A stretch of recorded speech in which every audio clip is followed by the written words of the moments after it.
Good afternoon.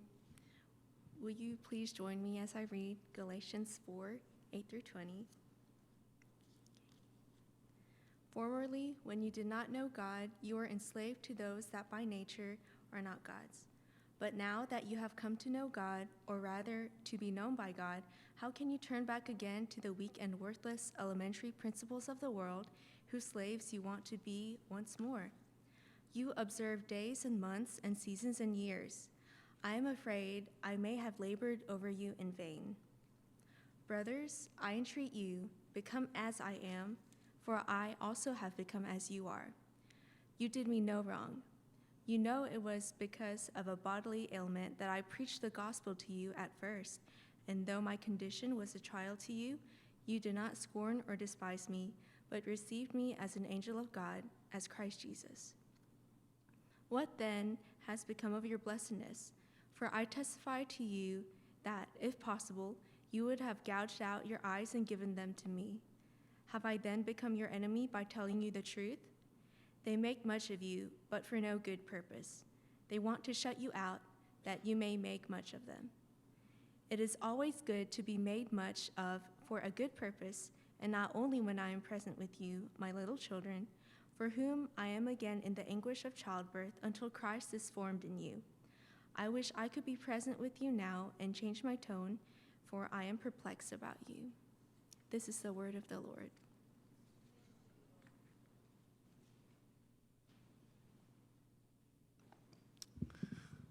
Just one quick announcement. After the service, we will have a lunch fellowship at the fellowship hall. So everybody is invited.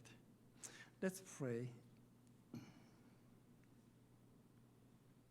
Father, we are going through the summer right now, and we are also going through the book of the letter to Galatians to see the true meaning of gospel message. Father, we are weak in understanding, and our spiritual eyes are not clear enough to see the truth clearly. Help us to understand and appreciate the reality of grace of Christ.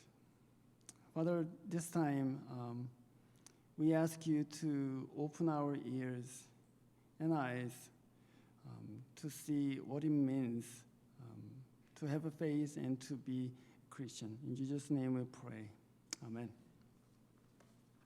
So when I was young, I don't know how old I was, probably 7 or 8 in elementary school. There was a huge wave of wearing on the Nike sneakers. So everybody just get into it and, hey, this is a Nike sneakers, oh, look good, and so on and so forth. I liked it, yeah. I like to have it and put on the nice Nike sneakers, but we were not really able to afford the pricey sneakers. So one day my mom bought them actually. So I was surprised. Wow, this is Nike, and I look at them, and it seems legit, right? Well, it ended up falling apart few weeks. The sole is just comes off, and there were holes in a month on the side. So everybody realized, oh, this is a fake one. And it was very embarrassing. And I found fake ones does not last long. Ever since then, I didn't really buy any brand shoes until I grew up much later. But in our faith journey, there are dangers of fake teachings and fake teachers, or false teachings and false teachings in Christianity. The problem is that on the surface face, they look genuine, they look right, and they look legit. But many times, these false teachers, they harbor different intentions in their teachings, and it's ended up becoming a different gospel. Such faith cannot produce life. Such faith cannot lead us to the grace of Christ. So the question is, how can we discern sound faith, right? The passage today shows two criteria, in my opinion. The first criterion is the sound faith centers on personal relationship with God rather than focusing on regulations, policies, or laws and the religious practices. Second criterion is true faith. Sound faith, it bears the fruit of love. So I think we have two criteria. Does it center on the relationship with Christ, relationship with God, rather than focusing on the rules and laws and regulations? The second thing is, does it bear fruit of grace, fruit of love? Does it lead us to love our neighbors more and more and deeper and deeper? So we're going to look at these two criteria. So criteria number one, the question is this faith centering on the relationship with God or focusing on other than God, right? Paul is in this passage, and throughout the epistle to the Galatians, Paul is fighting against the false teachers in the church. These false teachers, they taught that salvation requires adherence to the Jewish law. So if you look at verse 9, Paul said, why would you go back to the weak and miserable forces or laws? I mean, you already experienced how miserable your life was when you are under the law and regulations. Why would you go back? So these false teachers, they always focus on certain religious practices, certain religious law, and they're neglecting the true relationship with God. I think there is a clear danger in our spiritual life in reducing faith to certain regulations and rules rather than communion with God.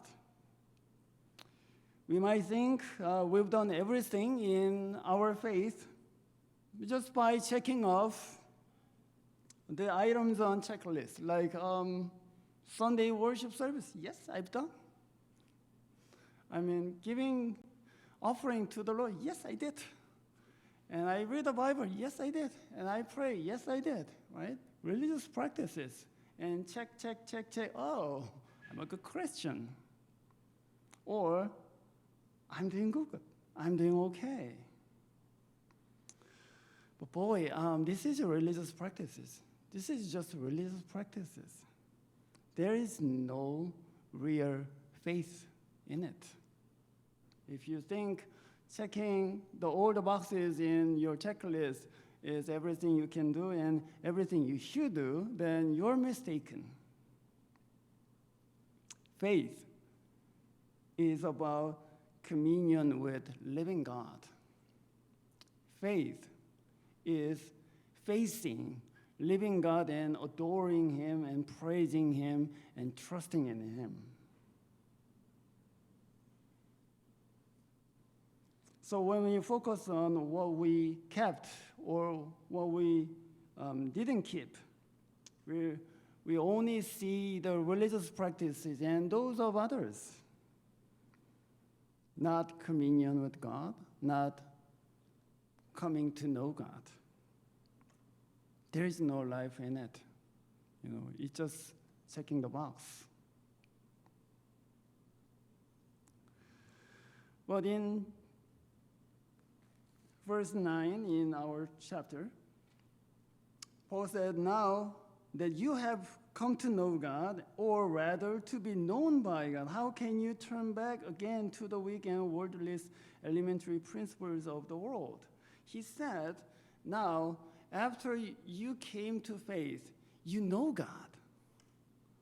Rather, you are actually known by God. This means you and God already have a personal relationship. You know God and God knows you as his children. You know God as your Father and the Lord, and God knows you as his children and people. So when we come to this stage of faith, we keep knowing God more and more day by day. We are facing the living God. We are worshiping living God. And we experience God is alive. We experience God is teaching us, leading us, and feeding us with truth. And we experience He is sanctifying our life to be holy.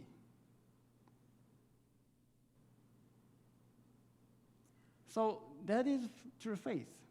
I mean, living God, worshiping living God, trusting in living God, and walking together with your God throughout your life.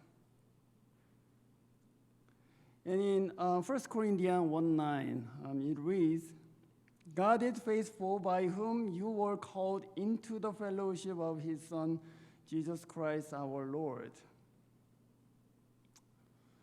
Let me read it again. God is faithful, by whom you were called into the fellowship of his Son, Jesus Christ our Lord. God called us to have a relationship and a fellowship with Christ. That is the whole purpose of our salvation. Not just make us do some religious activities, come to the church and worship together, and go out, have a lunch together, and at home just pray and read the Bible and so on and so forth. Yes, those religious practices are important, but the purpose of those religious activities and practices is solely for knowing God and having relationship and fellowship with him. So that's true faith. That's sound faith. When we have this sound faith, two things happen. The first thing is believers come to know God personally. They understand his will. They understand his nature and character. And also they receive the comfort, grace, and love from him. There is exchange of emotion, exchange of affection. We adore him. We fear him with reverent love. And we expecting him to do something good in our life. It's not that. It's a living faith. So there is a personal knowledge of God after we come to faith. Number two, as a result of this divine knowledge of living God, we deeply accept him as my God, my Lord. We start to call on him my God or my Lord. Well, the Deacon Law this morning shared the word of God with us. It's about misusing divine name, right? People say, oh my God. That's clear misuse of divine name because God is not called on such cases. Rather, my God, would you do this for me? My God, would you lead us to the blessings and the abundant life? My God, would you give us not lead us temptation and save us from the evil?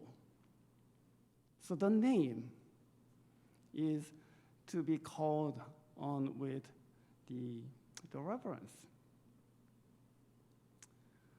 They deeply accept God as my God and my Lord, that possessive pronouns express mutual affection and responsibility. So, as we come to this sound faith, we know God personally more and more and deeper, experiencing God. At the same time, we are building a very sound, healthy relationship with God, and that is the evidence of sound faith. So that's criterion number one. Are we experiencing this living God? Are we worshiping this living God? Or just focusing on religious activities and practices? Now, what does it mean? If the sound faith is about building relationship with God and worshiping God with reverent love, sound faith prioritizes the internal relationship with God. Therefore, without listening God's word, without worshiping God from our heart, there is no personal knowledge of God. So we start to use these religious activities and practice, like reading Bible, prayer, and making offering, giving offering to God. We use those religious practices just for knowing God and having communion with God. So listen to me carefully. I'm not saying religious practices are all useless and unimportant. I'm saying the religious practices should be used to know God and to have communion with God. And that's why when we gather together here and worship together our God, we want to lift up our heart to God, not just lay back, sit back and, just give me a lesson, give me some good music that I can follow. No. We lift up our heart to God with humble heart and broken heart. And that is how we know God and worship God.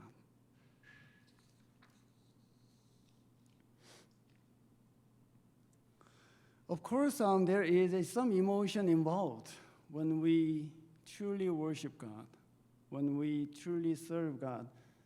There comes fear, there comes affections, there comes hopeful expectations. So those are the evidences of living sound faith. So my brothers and sisters, during this summer, we've been reading together and studying some good books and worshiping with just a little less number of our congregation together. But summer is a good time to review our faith. Is our faith sound right now? Am I making a meaningful progress in knowledge of God? Or I just checking in box of religious activities? Right? So criterion number 2, that is, the question is this: is love growing? Is my love growing? Is my love for God, for my neighbors and friends and family, is growing because of my faith, right? Through communion with God, the believers come to the place to know God more and more. The more we give the space to God in our heart, the more we are influenced by His presence. I was sitting in the family, the foster care coalition in Waco few months ago. There was a time for testimonies. So the elderly man, white man, he stood up and shared his testimony with the older participants. And he said he used to be very reluctant to make adoption. But the decades ago, he was sitting in a very same kind of meeting with adoptive family and their testimonies, and they share their stories and listening to all of these wonderful stories, right? And more he listened to their stories, and more he think about the children's and their families and their lives, he more prone to the adoption, right?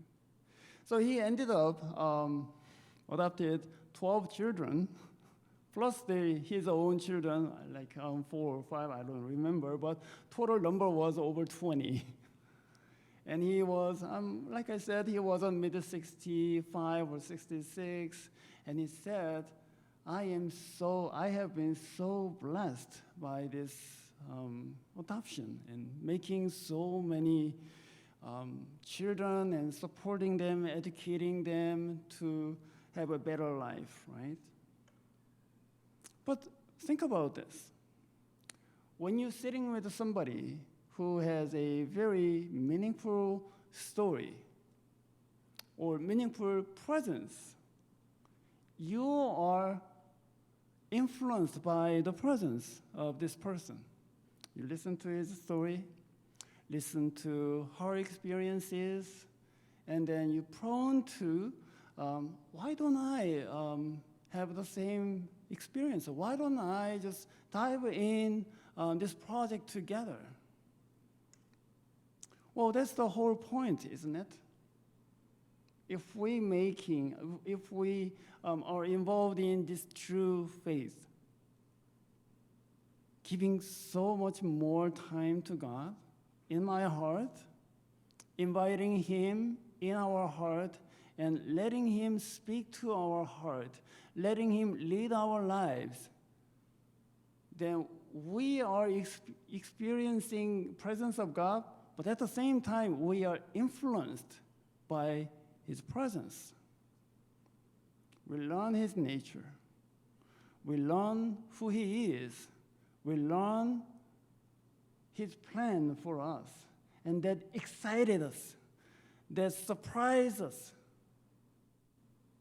that gives us some kind of hope. And we think, why don't we jump into this project together with God? So it creates the love in our heart because God is love eventually.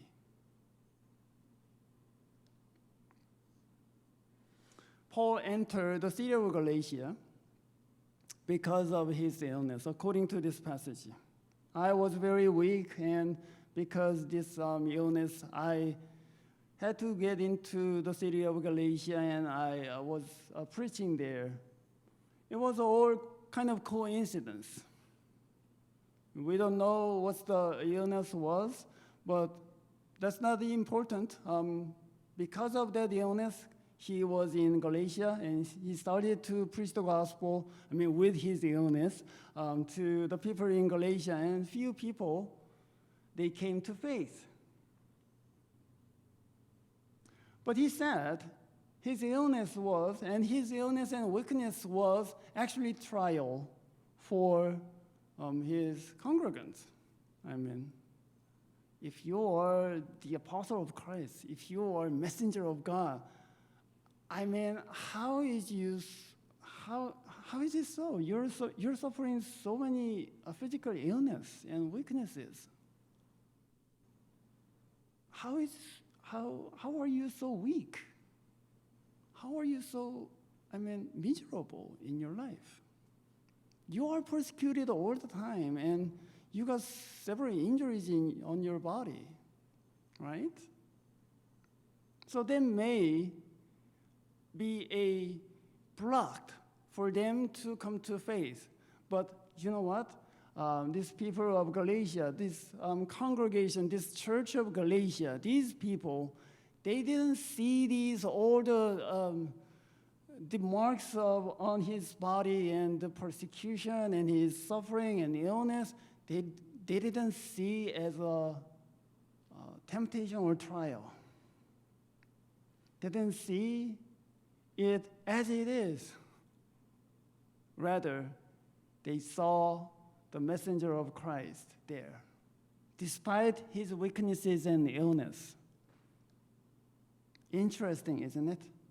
To the ordinary eyes, these marks, these weaknesses and illness, it creates certain reluctance to come to faith. Oh, if I believe in Christ, will I be like that? But somehow they believe in Christ, they accept the gospel message, and it creates love of God inside. And it caused them not to see the illness of the messenger, but the message of the messenger. That's the work of the Spirit.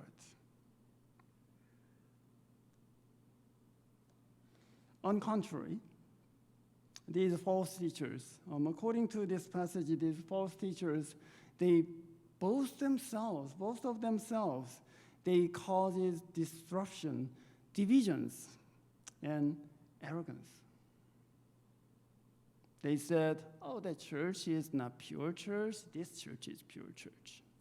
Oh, these people are not really people of God. We are real people of God. Oh, those people, they are just they don't read the scripture, they don't pray enough, they don't go to the church regularly. We are the one. So Paul said, these false teachers, they seem love genuine way, but their hidden agenda is they make you follower of themselves. They will not make you follower of Christ. They just shut you out and trying to make you their disciples and their followers. So my brothers and sisters, how do we discern true faith? The second criterion is to see the fruit of the faith. Is it producing the love for neighbors and God? Or is it just producing the spirit of pride?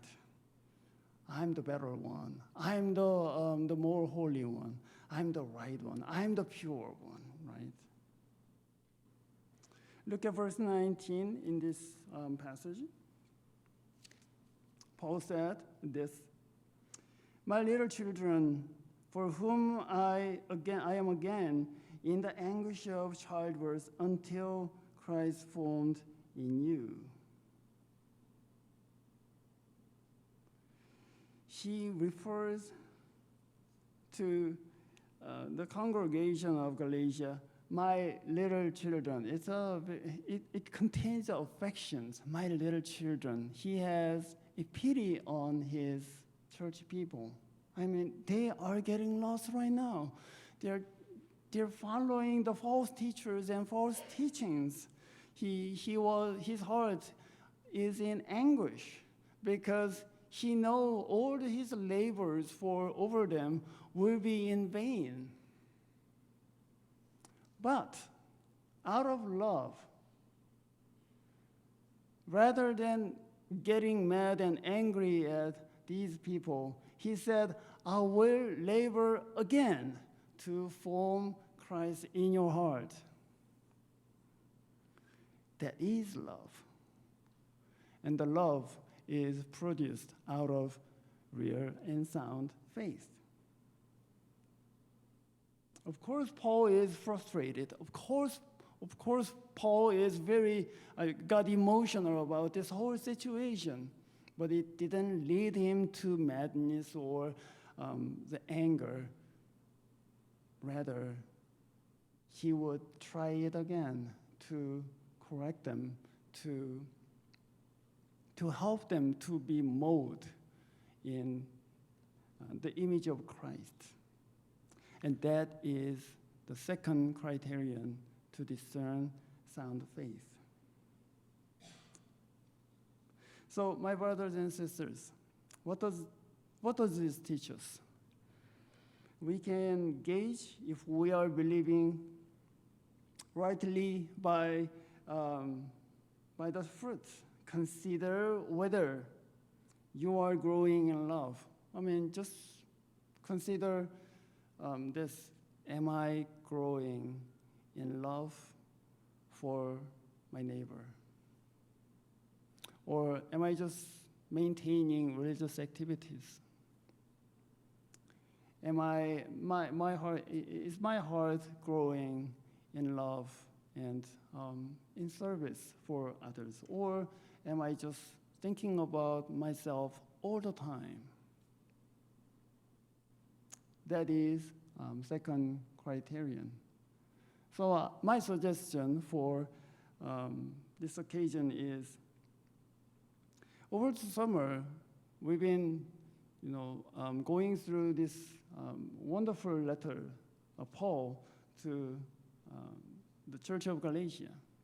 We try to understand the message of the gospel, but the understanding itself leads us to certain quality of life, that is the love for God and love for our neighbors. So over the summer, I'm making a suggestion to you. Let's think about how we grow together in Christ. Is our church producing much love, or we're just focusing on some religious activities and regulations and practices?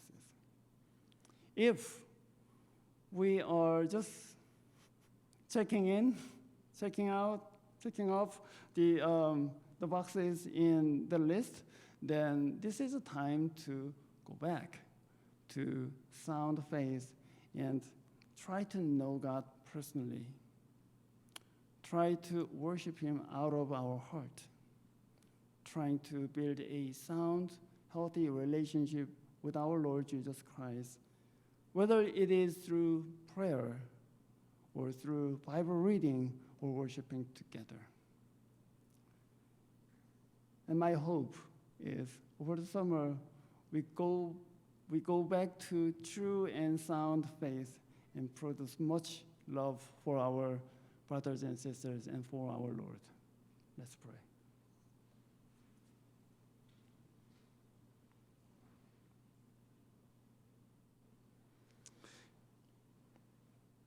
Father, we thank you for giving us the opportunity to read this passage and try to understand the meaning of this passage. You taught us in multiple ways throughout this summer. And Father, would you lead us to this sound faith? And would you encourage us to produce much love for our brothers and sisters and for you? Father, we know our heart sometimes and often is hardened and reluctant to make a sacrifice and reluctant to give more.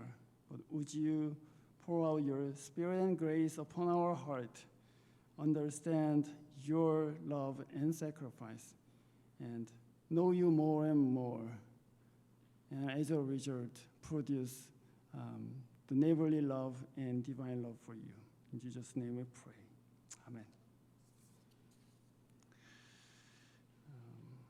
Let's sing together hymn number 539, and we will make offering.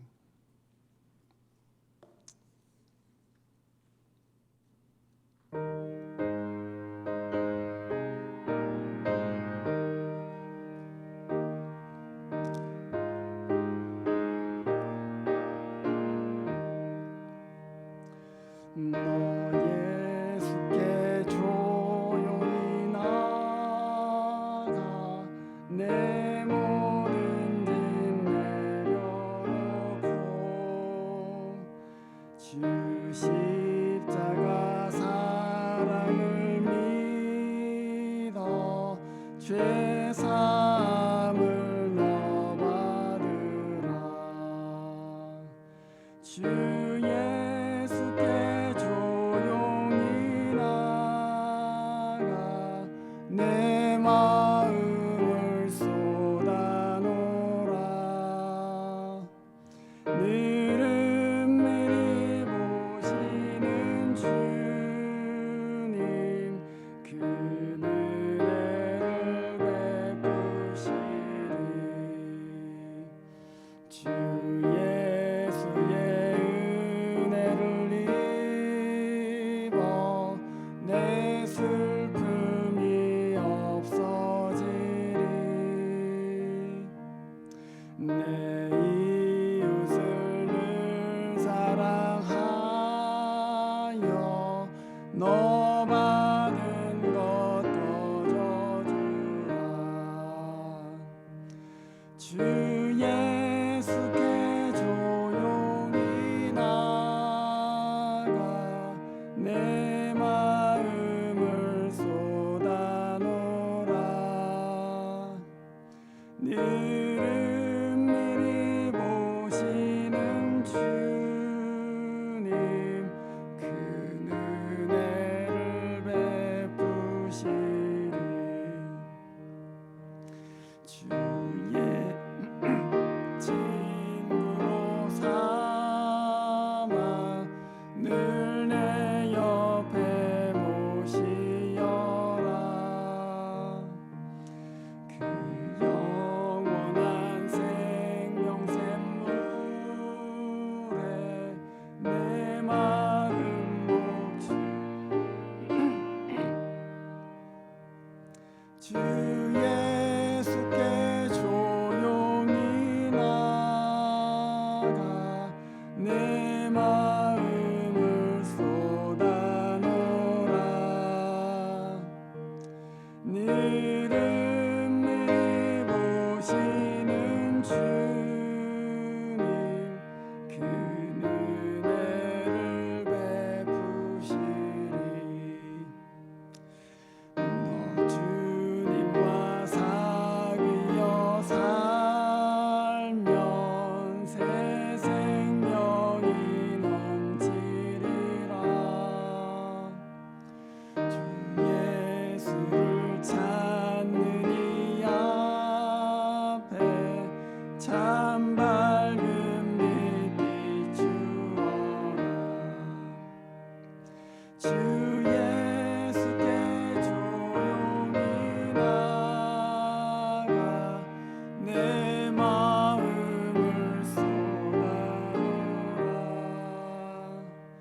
늘은 미리 보시는 주님 그 은혜를 베푸시리.